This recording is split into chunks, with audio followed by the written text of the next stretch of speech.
Net आपको देखना है कि जनसुराज का परिवार बढ़ा है कि घटा है। जनसुराज के विचार का, जनसुराज के प्रयास का प्रभाव समाज में बढ़ा है कि घटा है। जहां तक मैं समझता हूं कि अगर साल भर पहले, 2 साल पहले जितने लोग जमुई में, बांका में, मुंगेर में, भागलपुर में जनसुराज को जानते थे, इसको समझते थे, उससे कई गुना ज्यादा लोग आज इस विचार से, प्रयास से जुड़े हैं, इसको उम्मीद के तौर पर देख रहे हैं और वो जनसुराज की सफलता है। व्यक्ति का कोई बहुत महत्व नहीं है। आज प्रशांत किशोर है, कल कोई दूसरा रहेगा। इस बात की महत्ता है कि ये सोच, ये प्रयास बिहार को सुधारने का, बिहार में व्यवस्था परिवर्तन का ये बना रहे, इसकी ईमानदारी और शुद्धता बनी रहे। बिहार में अगर परिवर्तन आता है तो केंद्र का ढांचा भी चरमराएगा, इसके बारे में क्या कहना चाहते हैं आप?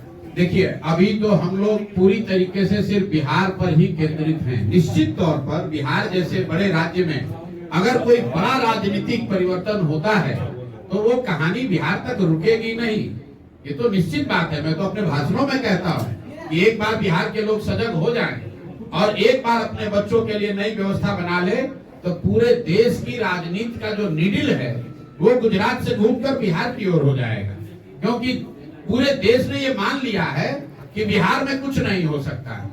हर दल, हर नेता ने ये मान लिया है बिहार में कुछ नहीं हो सकता है।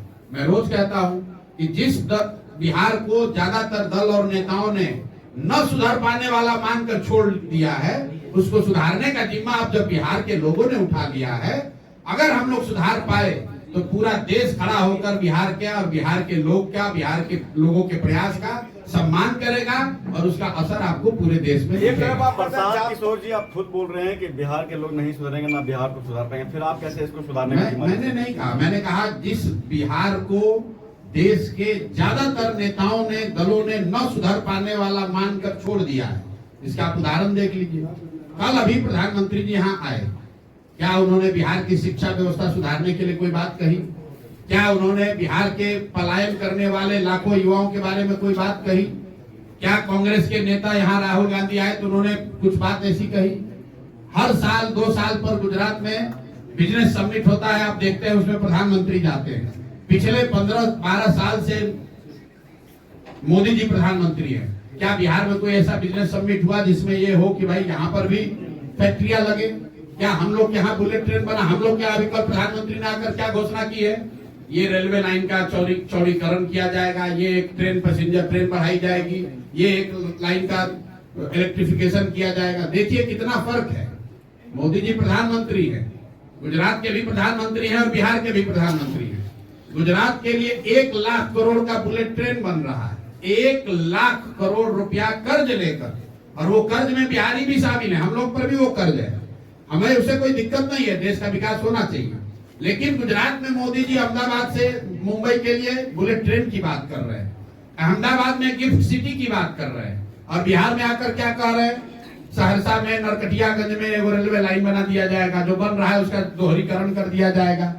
लोगों ने ये मान लिया है कि बिहार के लोगों की इतनी ही आशा अपेक्षा है कि हमको 5 किलो अनाज मिलता रहे। इस बार अभी बजट आया है, आपने देखा होगा, सिर्फ भाजपा नहीं पूरे देश के नेता कह रहे हैं, अरे भाई बिहार को कितना दे दिया? क्या दिया बिहार को? कुल जमा मिला के एक मखाना बोर्ड। अब बताइए मखाना बोर्ड का क्या औकात है? मखाना बोर्ड बनने से कल भी घोषणा कर रहे हैं, अब तो मखाना बोर्ड मिला है। अरे भाई, मखाना बोर्ड से कितने लोगों को रोजगार मिल जाएगा? एक एयरपोर्ट की घोषणा की गई है, ना एयरपोर्ट बना, ना कोई काम शुरू हुआ।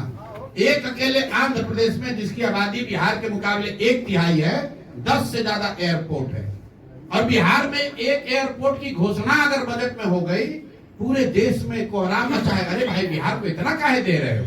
मतलब लोगों की ऐसी अपेक्षा, जो मैं आपको बता रहा हूँ कि बिहार को तो कुछ नहीं मिलना चाहिए, लोगों को खाली ट्रेन मिलना चाहिए जिसमें हम लोग के युवा बैठ के मजदूर बनकर कोयम्बटूर जाए, गुजरात जाए, पंजाब जाए, यही खाली ट्रेन बढ़ाते रहिए। और हम लोग भी यही चाहते हैं।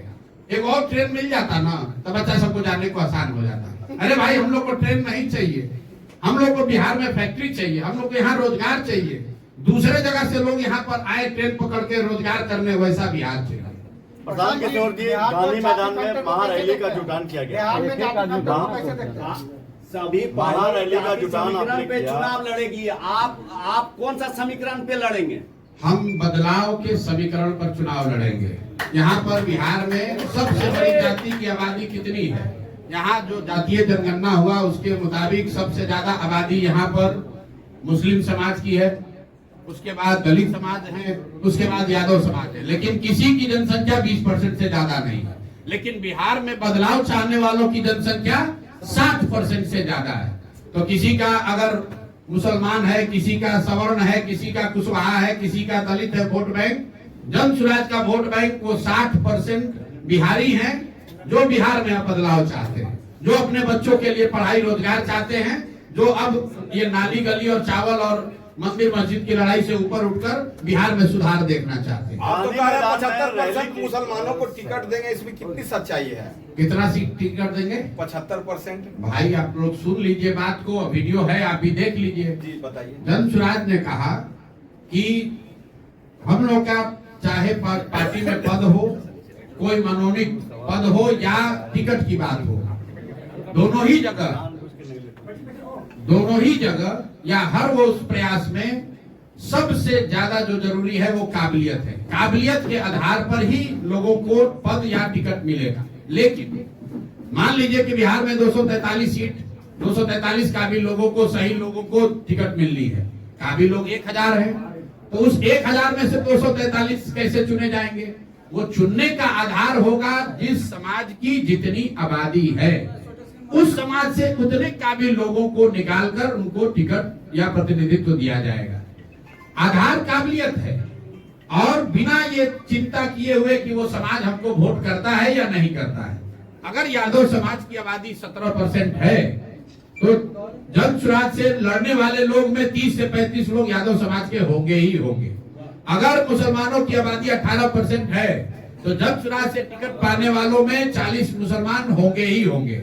अगर अति पिछड़ों की संख्या 30-35% है, तो जन स्वराज से कम 70 अति पिछड़ा समाज के लोग चुनाव लड़ेंगे ही लड़ेंगे।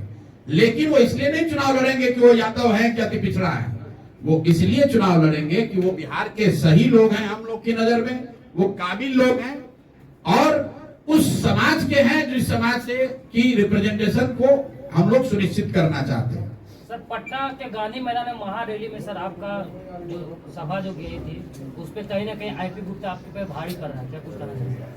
भैया हम किसी व्यक्ति पर तो टिप्पणी नहीं करेंगे, लेकिन विरोधी का आरोप है कि आपका रैली फॉलो क्या कहेंगे? ये सवाल दोबारा मैं कर देता हूँ। आपने महारैली का जुटान किया था, लेकिन विपक्ष कह रहे हैं कि वो रैली विफल हो गई क्योंकि वहाँ पर लोग जुटे नहीं। विपक्ष नहीं कह रहा, हम कह रहे हैं।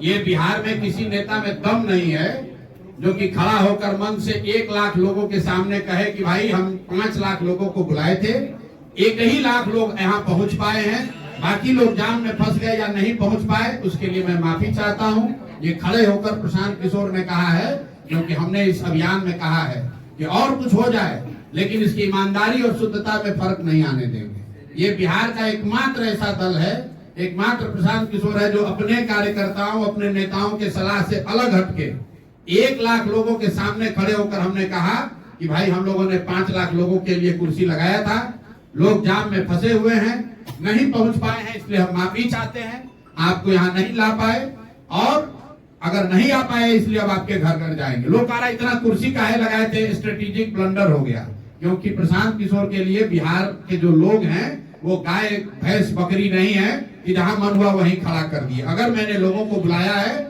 तो मेरी ये जिम्मेवारी है कि उनको इज्जत से बैठने के लिए कुर्सी भी दे, उनको पीने के लिए पानी भी दे। और 1 लाख लोग के सामने खड़े होकर ये बोलना, कोई दूसरा दल होता कहता हमारा तो 5 लाख आदमी आया। हम लोग झूठ नहीं बोलते हैं, और अगर मान लीजिए कि आपके नजर से कमी रह भी गई तो और प्रयास करेंगे। प्रशांत किशोर तो गांव गांव में 5-5, 10-10 आदमी के साथ पैदल चले हैं। हमारे कोई बाबूजी का थोड़े दल है, हमारे कोई बाबूजी का दल नहीं है, हमारे बाबूजी कोई मुख्यमंत्री नहीं है। हमारी काम, हमारी ईमानदारी, हमारी पहचान है, और इसमें कोई शर्म नहीं है। अगर हमने कोशिश की, मान लीजिए कोशिश किया और उसमें कुछ कमी रह गई, तो और ईमानदारी से और ज्यादा बेहतर कोशिश करेंगे, झूठ नहीं बोलेंगे। तथवा जाति को आरक्षण दिलाने के लिए आंदोलन कर रहे हैं, और उसके बाद अब इंडियन इनकलाब पार्टी भी बना रहे हैं और चुनाव मैदान में लड़ने का प्रयास कर रहे हैं। मैं क्या करूं, लोकतंत्र है, सबको दल बनाने का, लड़ने का अधिकार है। इसके लिए प्रशांत किशोर के वक्तव्य की क्या जरूरत है? अशोक चौधरी का आरोप है कि आप ये फंड इतना खर्चा कहाँ से लाते हैं? किसका आरोप है? अशोक चौधरी। अशोक चौधरी। अब अशोक चौधरी का अपना राजनीतिक कैरेक्टर क्या है ये पत्रकारों को हमसे बेहतर मालूम है। सर बिहार में किसी नेता का दल का ये दम नहीं है कि वो कह देगा कि प्रशांत किशोर ने किसी से 1 रुपया भी गलत कहीं लिया हो। इतने दिन से हम पैदल घूम रहे हैं, 2.5 बरस से, डंके की चोट पर जो कहते हैं जिसको दम है आकर चेक कर लो, अगर कुछ गलत हो तो पकड़ लो। हम एमएलए एमपी नहीं है, बालू शराब माफिया का काम नहीं करते हैं, ठेकेदारी नहीं करते हैं, किसी से घूस नहीं लेते हैं। अपने बुद्धि अपने परिश्रम से अर्जित किया हुआ धन बिहार को सुधारने के लिए खर्च कर रहे हैं और किसी के तरह छुपाते भी नहीं है। जो संसाधन है वो बिहार के गरीब उन लोगों के लिए है जो पैसे के अभाव में राजनीति नहीं कर पाते हैं, जिनके पिताजी विधायक मंत्री नहीं है लेकिन उनमें क्षमता है। तो अगर बिहार के बच्चों में क्षमता है और पैसे के अभाव में अशोक चौधरी के पिताजी की तरह उनके पिताजी अगर विधायक नहीं है, अशोक चौधरी की तरह उनके पास पैसा नहीं है कि टिकट खरीद के अपने बेटी को एमपी बना दे, तो ऐसे लोगों के लिए जन सुराज खड़ा है तो स्वाभाविक तौर पर कि इन लोगों को तो मिर्ची लगेगा ही लगेगा। प्रशांत किशोर जी, आपकी सरकार आती है तो क्या पहला कदम रहेगा जो जनता के हित के लिए होगा? 3-4 कदम तो आप पहले सुन लीजिए। पहला कदम ये होगा कि ये फर्जी शराबबंदी का कानून, जिसमें शराबबंदी के जरिए दुकान बंद है और घर घर होम डिलीवरी हो रही है और बिहार को भी पंजाब की तरह सूखे नशे के चपेट में डालकर उड़ता बिहार बनाया जा रहा है, इस फर्जी कानून को हटा दिया जाएगा। दूसरी बात, 15 साल से कम उम्र के बच्चों के लिए जब तक यहाँ पर मैं सरकारी अच्छी स्कूल की व्यवस्था न बना दूं, तब तक जन सुराज की सरकार बनने पर गरीब से गरीब बच्चे को भी, परिवार को भी अपने बच्चों को पढ़ाने के लिए प्राइवेट स्कूल में पढ़ाने की सुविधा होगी, ताकि जिसका फीस सरकार की ओर से भरा जाएगा। जन सुराज की सरकार बनते के साथ साल भर के अंदर हर हालत में पलायन को रोक दिया जाएगा, जिसमें 10 से 15 हजार रुपया के रोजी रोजगार के लिए किसी को बिहार से बाहर नहीं जाना पड़ेगा। इसके लिए बिहार से होने वाले पूंजी के पलायन को रोका जाएगा। इसके लिए मनरेगा को कृषि से जोड़ा जाएगा और इसके लिए घर घर लोगों को 1 लाख 2 लाख रुपया लोन 4% सालाना ब्याज पर दिया जाएगा, ताकि बिहार के हर घर में रोजी रोजगार हो, किसी को बाहर नौकरी मजदूरी करने न जाना पड़े। और चौथी और अंतिम बात, 60 वर्ष से ज्यादा उम्र के हर महिला पुरुष को जो 400 रुपया का नीतीश कुमार भीख दे रहे हैं, उसकी जगह 1 दिसंबर 2025 से उसको 2000 रुपया पेंशन दिया जाएगा, ताकि उसको कम से कम बेसिक जिंदगी की जो सुविधाएं हैं उसको मिले। इतने पैसे कहाँ से आएंगे? 2000 रुपया। जन सुराज अकेले लड़ेगी विधानसभा चुनाव या गठबंधन होगा? इन्होंने पूछा इतने पैसे कहाँ से आएंगे। मैंने जो बताया उसमें सिर्फ एक ही योजना ऐसी है जिसमें बजट से पैसा लगना है, वो 2000 रुपया 60 साल से ऊपर वालों के लिए। हम आरजेडी के तेजस्वी यादव नहीं है। अगर हमने योजना बताई है तो 60 वर्ष से ज्यादा उम्र के लोगों का पेंशन अगर 400 से बढ़ाकर 2000 कर दिया जाए तो बिहार सरकार पर करीब 10 से 12 हजार करोड़ का सालाना खर्च आएगा एडिशनल, और ये पैसा 3.25 लाख करोड़ के बजट का सिर्फ 3% होगा। 3% अगर सरकार अपने बजट का खर्च करे तो 60 वर्ष से ज्यादा उम्र के हर महिला पुरुष को ये सोशल सिक्योरिटी दी जा सकती है। बाकी जो मैंने योजना बताई पलायन रोकने के लिए, पूंजी के पलायन रोकने के लिए सरकार का बजट का 1 रुपया नहीं लगना है। मनरेगा को कृषि से जोड़ने के लिए सरकार का 1 रुपया नहीं लगना है। और जो सस्ते लोन की बात है, 1 लाख करोड़ रुपया का अगर लोगों को यहाँ लोन मिले, 1 लाख करोड़ रुपया पर 6000 करोड़ का खर्च आएगा, जिसको इंटरेस्ट सबवेंशन स्कीम कहते हैं, ताकि लोग यहाँ पर रोजी रोजगार के लिए 12% 14% पर नहीं 4% सालाना ब्याज पर लोन मिल सके उनको। तो उसमें खर्चा 1 लाख करोड़ पर सिर्फ 6000 करोड़ आएगा।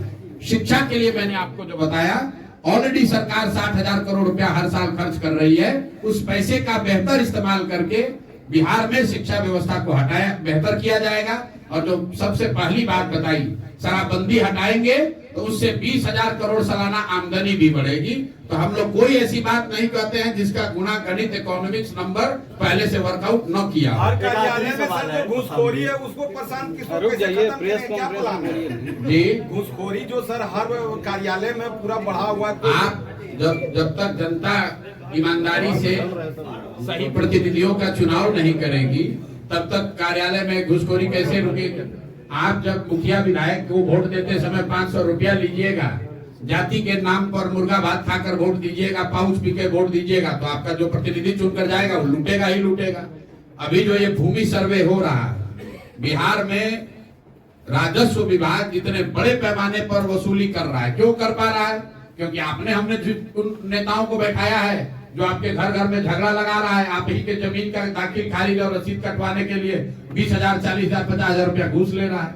और यही लोग, हमने उपचुनाव में लोगों को कहा था कि अगर सर्वे में भ्रष्टाचार हो रहा है, घर में परेशानी हो रही है, उपचुनाव में एनडीए को हराओ, अपने आप सर्वे रुक जाएगा। लोगों ने फिर एनडीए को वोट दिया, तो जब रिजल्ट आए तो हमने कहा कि अब मजा लीजिए, आप गलत वोट दीजिएगा तो गलत ही पाइएगा, बोलिएगा बबूल तो आम कहाँ से खाइएगा। एक आखिरी सवाल है, एनडीए का बटिया रेल लाइन आज 12 साल से लंबित है, क्या इस पर आपका कहना है? मैंने भैया रेल लाइन पर आपको पहले ही बोल दिया, बिहार की लोग, जो दिल्ली में सरकार होती है उसको पता है कि बिहार में जाकर हमको क्या बोलना है। वो जाकर खाली ये रेलवे लाइन का दोहरीकरण, मीटर गेज को ब्रॉड गेज, रेल का इलेक्ट्रिफिकेशन, लोग इसी में खुश है। ट्रेन का स्टॉपेज बढ़ा दीजिए, एक नया ट्रेन शुरू करा दीजिए। आप देखे होंगे आज 25-30 साल से बच्चे से हम लोग भी देख रहे हैं।